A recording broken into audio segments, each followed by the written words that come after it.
सबसे पहले बात करते हैं इस बगावत की जिसके चक्कर में महाराष्ट्र विधानसभा बीच में अटकी हुई है, क्योंकि एक तरफ शिंदे हैं और दूसरी तरफ उद्धव ठाकरे हैं। दोनों ही कह रहे हैं कि हम शिवसेना के हैं और दोनों ही ये कह रहे हैं कि शिवसेना बाला साहेब के और बाला साहेब के विचारधारा के समर्थन में हम। लेकिन कमाल की बात यह है कि दोनों बात एक जैसी कर रहे हैं लेकिन दोनों साथ नहीं हैं। महाराष्ट्र में राजनीतिक अस्थिरता के बीच पूर्व मुख्यमंत्री देवेंद्र फडणवीस ने दिल्ली में गृह मंत्री अमित शाह से मुलाकात की। इस दौरान दोनों नेताओं के बीच सड़क गठन को लेकर, सरकार गठन को लेकर बात हुई। सूत्रों ने बताया कि बैठक में महाराष्ट्र में सरकार के गठन के बाद बीजेपी कोटे के मंत्रियों को लेकर भी विस्तार से चर्चा हुई। जब वकील और राज्यसभा सांसद महेश जेठमलानी बैठक में शामिल थे तब दोनों के बीच कानूनी मुद्दों को लेकर चर्चा हुई। सरकार गठन की राह में आने वाले तमाम मुद्दों को लेकर कानूनी रास्ते पर विस्तार से जानकारी गृह मंत्री अमित शाह के सामने रखी गई। महाराष्ट्र में शिवसेना और शिवसेना नेता एकनाथ शिंदे के नेतृत्व वाले गुट की खींचतान देश की सर्वोच्च अदालत की चौखट तक पहुंच चुकी है, जिस पर सुप्रीम कोर्ट ने सोमवार को सुनवाई करते हुए शिंदे गुट को राहत दी थी। कोर्ट ने शिवसेना नेता एकनाथ शिंदे और अन्य विधायकों को महाराष्ट्र विधानसभा के डिप्टी स्पीकर द्वारा जारी किए गए नोटिस में पेश होने का समय बढ़ाकर 12 जुलाई शाम 5:30 बजे तक कर दिया था। तो महाराष्ट्र की सियासत में अभी कुछ और अध्याय लिखे जाने बाकी है, क्योंकि देवेंद्र फडणवीस दिल्ली पहुंचे,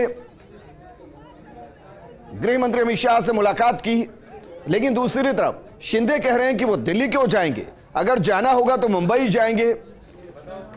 लेकिन मुंबई कब जाएंगे ये कोई नहीं बता रहा। इन सब के बीच में जो खबर है वो खबर दरअसल ये कि शिंदे गुट भी फ्लोर टेस्ट की मांग नहीं करेगा, बीजेपी भी फ्लोर टेस्ट की मांग नहीं करेगी। अन्य पार्टी के नेताओं और निर्दलियों के जरिए राजभवन ये संदेश पहुंचाया जाएगा कि सरकार अल्पमत में है, फ्लोर टेस्ट की मांग की जाएगी। अंदर की खबर यह भी है कि बीजेपी और शिंदे गुट के बीच में मंत्रिमंडल को लेकर भी तस्वीर साफ हो चुकी है। ऐसा माना जा रहा है कि 8 कैबिनेट मंत्री शिंदे गुट से हो सकते हैं, 4 से 5 राज्य मंत्री हो सकते हैं। खबर यह भी है कि उप मुख्यमंत्री को लेकर अभी भी दोनों के बीच में सामंजस्य नहीं बन पाया। शिंदे चाहते हैं कि उप मुख्यमंत्री की कुर्सी उनको मिले, जबकि बीजेपी शायद इस पर अभी हां करने की स्थिति में नहीं है। लेकिन इन सबके बीच में उद्धव ठाकरे ने जिस तरीके से एक बार फिर से भावनात्मक अपील की है और कहा है कि हम एक ही परिवार के और मैं आपके परिवार का अभिभावक, वापस आइए, बात करेंगे और आप जो चाहते हैं वो होगा। अगर आप चाहते हैं बात की जाए तो आपकी बात को सुना जाएगा, नाराजगी को दूर किया जाएगा।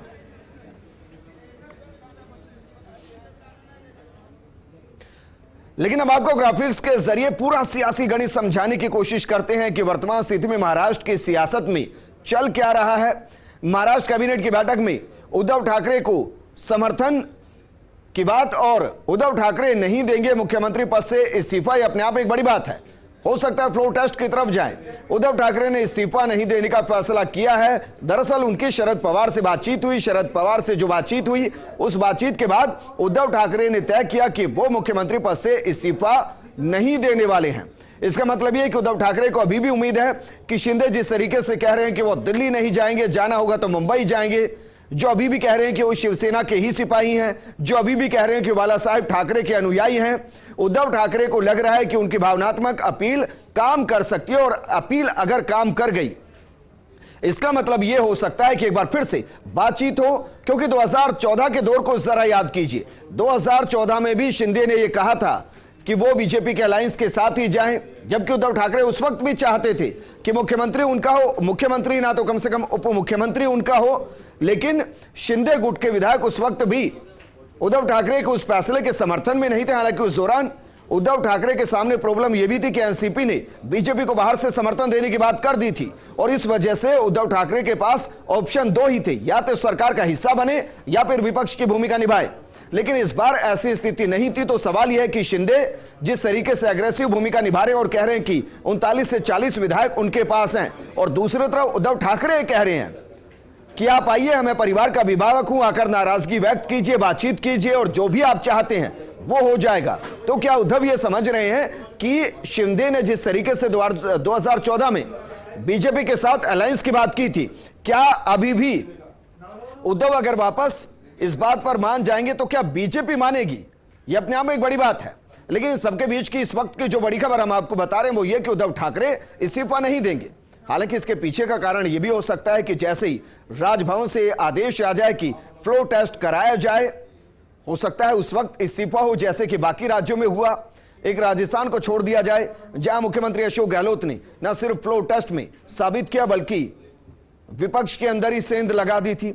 इसके अलावा बाकी राज्यों का इतिहास बताता है, चाहे वो मध्य प्रदेश में कमलनाथ हो या फिर कर्नाटक में येदियुरप्पा हो, जब जब फ्लो टेस्ट की मांग हुई है मुख्यमंत्री ने भावनात्मक संदेश दिया और साथ के साथ इस्तीफा दिया।